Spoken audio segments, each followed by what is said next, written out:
Hello friends, a huge thank you for your support. I sincerely hope you will really enjoy this video. Dear friends, if you like this video, please give it a like and make sure to subscribe to the channel, because things are only going to get more exciting. Enjoy watching. I was 8 years old, just an ordinary child. I lived in an ordinary apartment with ordinary parents, went to an ordinary school, but one night changed everything. I brushed my teeth, went to bed as usual. No premonitions, no signs. But in the middle of the night, something yanked me out of sleep. A strange sensation, as if someone had grabbed my shoulder with an icy hand and pulled me sharply. My heart immediately pounded in my chest. I opened my eyes abruptly, but there was no one around. The darkness in the room felt denser than usual, pressing in from all sides. The shadows on the walls trembled ever so slightly, as if they were moving on their own. I was too drowsy to make sense of it, so I simply decided to get some water. As I stepped into the hallway, my cat Simba was already there waiting, but he looked strange. His fur stood on end, his tail was stiff, and his eyes were wide with anxiety. He wouldn't leave my side, glancing behind me as if watching something lurking in the darkness. At one point, he let out a low, menacing growl and began backing away, his gaze fixed on nothingness.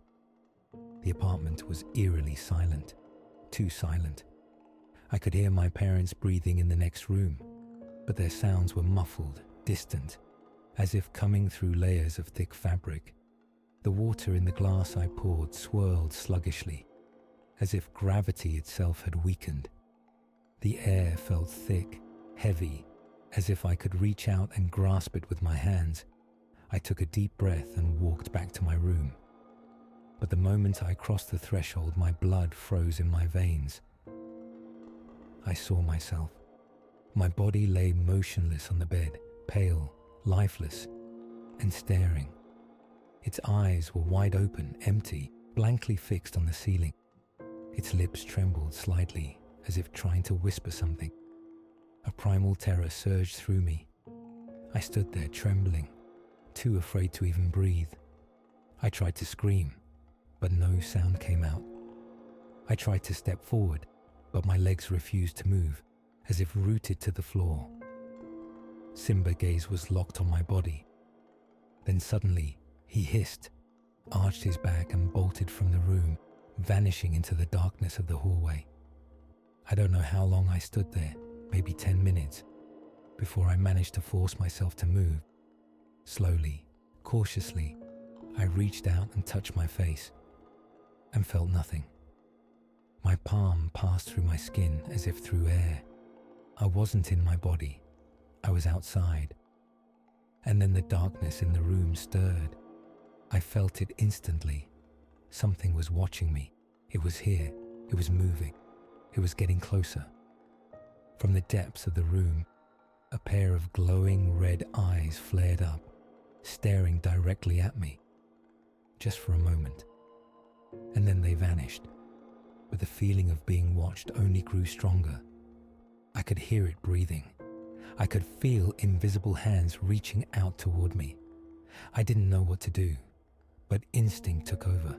I lunged toward my body, diving in, as if plunging into freezing water. At that moment, blinding darkness consumed me. The world shook. A horrifying whisper scraped against my mind, like claws against glass. And then I woke up, in complete darkness, in my bed, drenched in cold sweat. In the morning, I told my parents. They only laughed. You just had a bad dream. But I knew it wasn't a dream. And Simba, he never entered my room again. He would just sit in the doorway, staring at me for long periods of time, his fur standing on end, as if he could see something behind me. I was 15 when it happened again. After that night in my childhood, I tried to convince myself that it had been just a dream, a nightmare, a trick of my imagination. But deep down, I knew it had been real. And though the years passed, the burning terror I had felt that night never truly left me. I grew up, fascinated by books and movies, but what captivated me most were materials on lucid dreaming and astral projection. I read online articles, mystical books, and the testimonies of those who claimed they could leave their bodies. Most of their stories seemed like pure fantasy to me, but I knew the truth. It was possible. I never tried to repeat the experience. In fact, I was afraid. But one day, it happened again, on its own. It was a typical autumn night. The wind howled outside, chasing yellow leaves across the asphalt. In the distance, something creaked, maybe a branch, maybe the door of a neighboring building. My parents had long since gone to bed. As usual, I was glued to my phone before sleep, scrolling through social media. The screen flickered. The sound in my headphones cut out for a split second, leaving behind a strange, barely audible rustling. I shook my phone, yanked out the earbuds. Nothing. The clock read 2:37 when I finally turned off the screen and surrendered to the darkness. I fell asleep quickly, but waking up was strange. I opened my eyes and stared at the ceiling of my room. The glow of the street lamp seeped through the curtains, painting eerie, shifting shadows on the walls. Everything seemed normal, but something felt wrong. I could feel it. The air was thick with tension, like the moments before a storm. The curtains swayed slightly, though the windows were shut. A damp, musty smell lingered in the room, like an old, abandoned basement. I tried to move, and then I realized I couldn't. My body refused to obey. My arms, my legs, my entire being was frozen in place. I tried to scream, but my throat clenched as if an invisible noose had tightened around it. Silence, but not quite. Somewhere, at the very edge of hearing, came a faint, scraping sound, like nails dragging across wood. Then the sound stopped, and in the darkness, something shifted. At first, I thought I imagined it, but no. There, in the shadowy corner near my bookshelf, something stood, tall, unnaturally thin. Its elongated arms dangled loosely, almost broken. Its head tilted slightly to one side, as if listening. I couldn't see a face. Where its eyes should have been, there was nothing, but I could feel its gaze. Cold, piercing, empty, yet hungry. It stood there, watching me. My heart pounded violently in my chest, but my body remained paralyzed. The only thing I could do was stare back. Seconds stretched into eternity, and then it moved. The moment it stepped forward, something ripped me from my body. I felt invisible hands seize me by the ribs and yank me upward, tearing me away from my physical form. The shift was instant. I was no longer in my body. I was floating above it. I could see myself, lying motionless on the bed, eyes wide open in frozen terror. But I had no time to process it. The figure in the corner snapped its head toward me. I felt its gaze, and then it came for me. The sound changed. The scraping grew louder, turning into a rising metallic hum, like steel grinding against steel. My ears filled with a deafening pressure, as if the entire world was collapsing inward. The shadows on the wall stretched, shifting into long, writhing tendrils. I tried to move away, but my astral body was sluggish, as if swimming through thick water. It reached for me, long, bony fingers curling like hooks. I knew if it touched me, I was done. Then suddenly, I heard a voice, distant, muffled, calling to me through deep, suffocating water. Come back, come back. It was my own voice, and in that moment I understood. If I didn't return to my body now, I never would. I struggled, but something pulled me away from myself. The room twisted and warped, dissolving into a suffocating fog. The space around me unraveled, leaving only void. The figure was almost upon me. I did the only thing I could. I dived back into my body. The moment I re-entered, a wave of freezing cold surged through me. The grinding noise in my skull crescendoed into a screeching shriek, and then I woke up, gasping, as if I had just surfaced from drowning. Darkness, my room, I was back. But my heart thundered in my chest, and the air still felt thick, heavy, charged with something unnatural. I stayed awake until morning.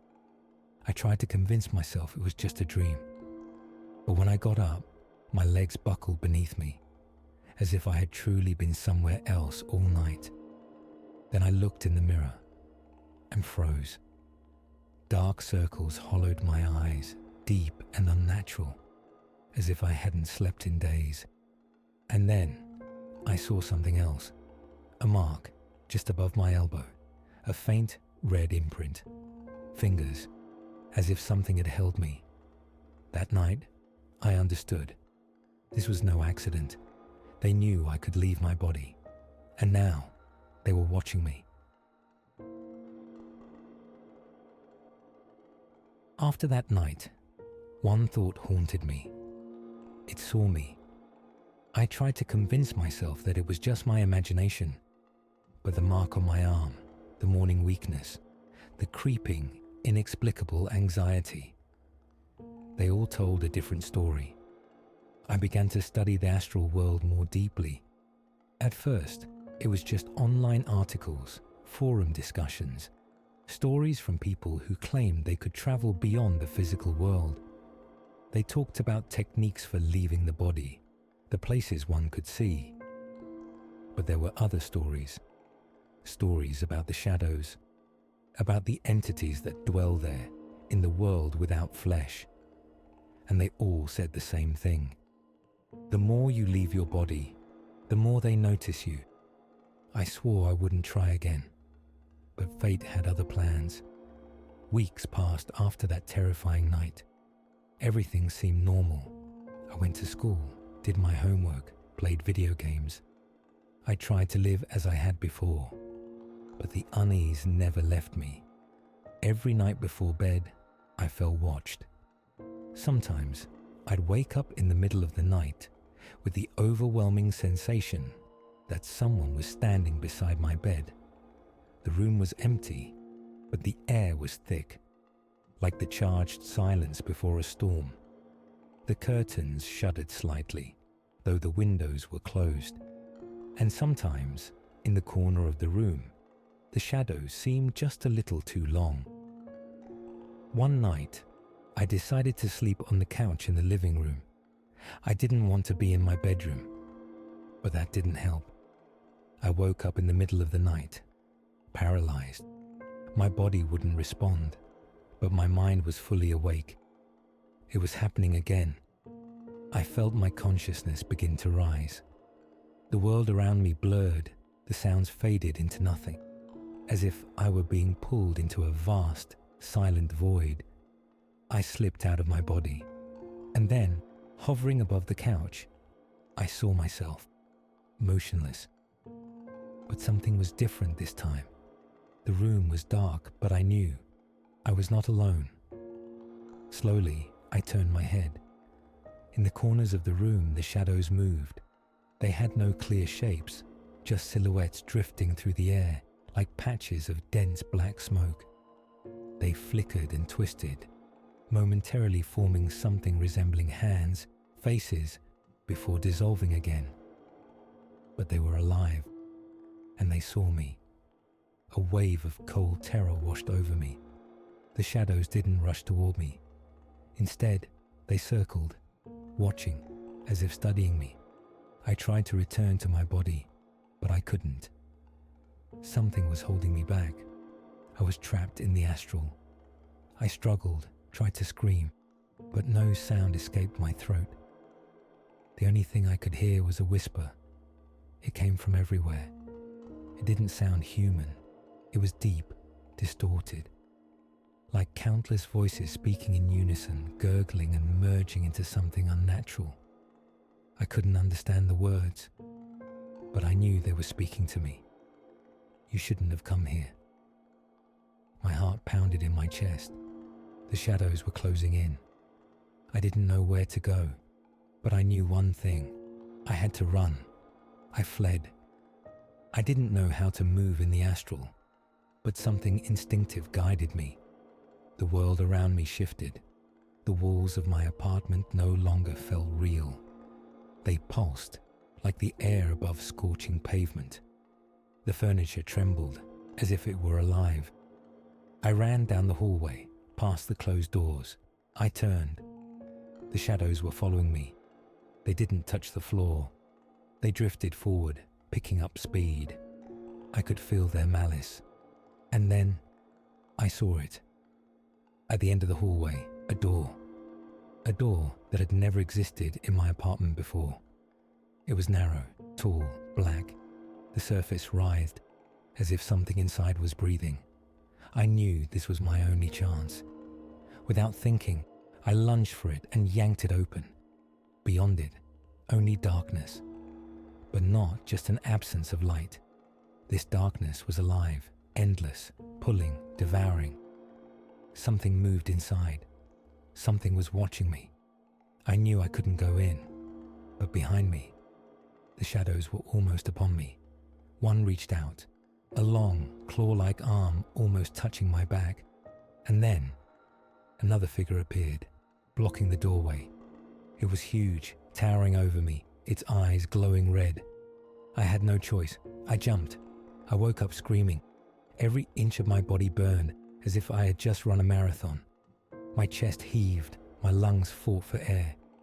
I was back, in my room, but something was wrong. The air was ice cold. I turned my head. The window was wide open, but I was certain I had closed it before going to bed. And then I looked down. Footprints. Black, ashy imprints on the floor near my bed. Bare footprints, like someone had stepped into my room from nowhere. Even when I tried to wipe them away, they didn't disappear. I was no longer alone. After that night, nothing was the same. Every time I lay down to sleep, I felt them. Watching. Waiting. I didn't know what these things were, but I knew one thing. They didn't want me in their world, but something far, far worse. They had learned how to come into mine.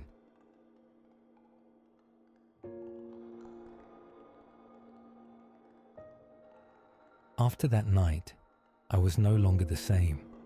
I could no longer simply go to bed and relax. Even during the day, the feeling never left me, that I was not alone. Every time I closed my eyes, I felt watched. This wasn't the usual fear of darkness or nightmares. This was something real. But the worst part came later. I no longer controlled my astral projections. They happened on their own, every night. That day, I was exhausted. School had been overwhelming. Tests, piles of homework, my head buzzing with information. I thought that sheer fatigue would knock me out into dreamless sleep, without astral projections, without the terror. I was wrong. I went to bed earlier than usual. The moment I shut my eyes, I was ripped out. But this time, it was different. There was no hum, no gradual sensation of being pulled. Just a sudden, violent yank, as if something had wrenched me out of reality. I was standing in my room, but I immediately knew this was not my world. Everything was off. The outlines of objects blurred, as if the walls were subtly breathing. Their surfaces pulsed faintly, like living flesh. The moonlight outside was too bright, but its glow was cold, pale, dead, like the fluorescent lights in a hospital morgue. And then I saw it, the door. It stood in the far corner of my room, beside my wardrobe. A door that had never been there before. It was massive, ancient, carved from black wood. its surface marred with deep, jagged scratches, as if something had tried to claw its way out. Thin gaps ran between the wooden planks, and I could have sworn something moved inside them. I didn't want to approach, but something called me, a force I couldn't see, pulling me forward. Every fibre of my being screamed, "Don't go near it." But my legs moved on their own. As I reached the door, it began to tremble, and then a whisper, "Open it." A shudder ran through my body. The voice was wrong. It wasn't human. It was deep, layered, as if multiple voices spoke at once, slightly out of sync, their words echoing within themselves. I couldn't move. The whisper came again. "Open the door." But this time, it came from behind me. I froze. Cold sweat trickled down my spine. And then, my fingers started reaching for the handle. I understood in an instant. This was a trap. If I opened it, I would never come back. With everything I had left, I jerked myself backward.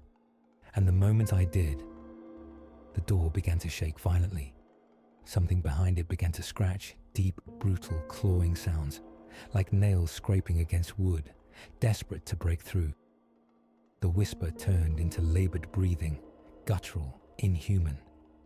For a split second, I saw something in the gaps between the planks. Eyes, long, slit-like, empty, watching me. I couldn't take it anymore. I ran. I threw myself toward my body and plunged back in. I woke up with a scream. The bed beneath me was cold. The room was dark. The air was thick with the stench of dampness and dust, a smell that hadn't been there before. I sat up, gasping. Everything looked normal. But then, I turned toward the wardrobe and froze. Deep, fresh scratch marks covered its surface, as if something had been dragging its claws across it from the inside. I didn't sleep for the rest of the night. After that night, everything changed. I started hearing things. Every night, as I lay in bed, I would hear scratching behind the wall, faint, subtle, but I knew it was there. Then came the whispers. At first, I thought they were in my head, but they became clearer. "You let us in." But now, the voices were different. Some whispered with excitement, eager, hungry. Others growled, low, menacing. And some spoke right beside my ear, so close that I could feel their cold breath on my skin. That was when I understood the truth. The door I refused to open in the astral world had opened here instead, and now they were in my world.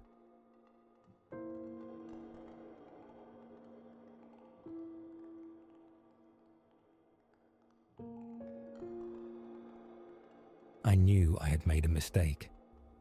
The door I refused to open in the astral world had opened in mine. The scratches on my wardrobe didn't disappear. The whispers behind the wall grew louder. Now they came every night. I couldn't sleep. For the first few days, I tried to convince myself that it was just stress, a trick of the mind. But the longer it went on, the worse it got. They were coming. The first night after the door appeared, I didn't sleep at all. I sat in bed, my lamp on, gripping my phone, desperately trying to distract myself. The clock read 3:41 a.m. when I heard it, scraping, a slow, deliberate sound, like claws dragging across wood. I froze. It was coming from the wardrobe. My heart pounded. My body refused to move, but I could feel it. It was there. "You let us in." A voice, not human. It was deep, layered, many voices speaking at once, some eager, some furious. The wardrobe shook. I jumped out of bed and ran to my bedroom door. I grabbed the handle, locked. I hadn't locked it. The knocking grew louder. I pressed my back against the wall, trying not to breathe. Something was inside the wardrobe. I could see it trembling. And then, darkness seeped from the gaps. thick black tendrils curling and spreading across the floor. Shapes moved within them, hands, faces, empty, gaping eyes. I couldn't breathe. I clenched my eyes shut and muttered to myself, "It's not real, it's not real, it's not real." When I opened them, everything was gone. But from that night forward, it happened every night. And then things got even worse. I started losing time. One night, I went to bed at midnight and woke up somewhere else. I was sitting at a desk in my school, in an empty classroom. Outside the windows, only darkness. A notebook lay open in front of me. The pages were covered in symbols, strange markings shifting, pulsing, as if the ink itself were alive. I had no memory of getting there. I screamed. And then I was back, in my room. But something had followed me. The notebook now sat on my desk. I opened it, and on the last page, my name was written, in long, jagged letters, like someone else had written it. I flipped the page, and the breath froze in my lungs. A second message had already been written. "I'm already near." I stopped sleeping, because every time I closed my eyes, it pulled me back. I started seeing shadows at the edge of my vision. Walking through the streets, I felt something behind me, but whenever I turned, nothing. Yet I felt it, the breath on my neck, the weight of a presence just out of sight. Then came the mirrors. I looked into them and saw my reflection pause. A split second longer than me. Sometimes its eyes were too dark. And then I knew. I no longer belonged to this world. The astral was part of me now. I had let them in. And now the door would never close. I was becoming a bridge between two realities. And one day, I simply wouldn't come back. The last night before I stopped sleeping, I heard the voice again. But it no longer whispered from behind the wall. It was inside my head, and it spoke one final truth. You're already there.